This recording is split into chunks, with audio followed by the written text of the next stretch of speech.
আলাইকুম। আপনারা যারা ফর আফটার ইফেক্ট থেকে ফ্রেমকে জেপিজিতে কনভার্ট করতে চান, অনেকে বিষয়টা জানেন না।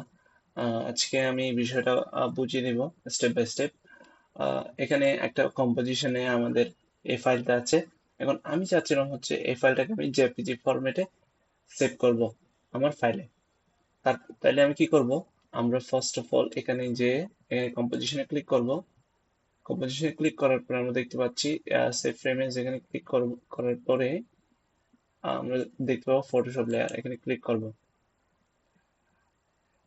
সরি, আমরা যখন এখানে যে ফ্রেমে যে গিয়ে ফাইলে ক্লিক করব, দেখতে পাবো এখানে একটা রেন্ডারের একটা অপশন চলে আসছে। এখন রেন্ডারিং এর অপশন যখন চলে আসবে, এটাকে আমরা এখানে এখানে দেখা যাবে হচ্ছে আউটপুট মডিউল, এখানে ফটোশপ লেখা থাকবে। আমরা এখানে ক্লিক করে ফটোশপ সিকোয়েন্স থেকে আমরা এনে দিব হচ্ছে জেপ্যাক সিকোয়েন্স। এখানে ক্লিক করার পরে ওকে দিয়ে দিলে এখানে যখন রেন্ডার দিব, আমরা দেখতে পাবো হচ্ছে আমাদের জেপ্যাক চলে আসছে। অর্থাৎ আমরা এটা হচ্ছে এখন জেপিজি দিয়ে কনভার্ট করে ফেলছি। তো এভাবেই আমাদের আমরা চাইলে আফটার ইফেক্ট থেকে আফটার ইফেক্ট থেকে আমরা জেপিজি আনতে পারবো। জেপিজি আনতে পারবো। ধন্যবাদ সবাইকে। আসসালামু আলাইকুম।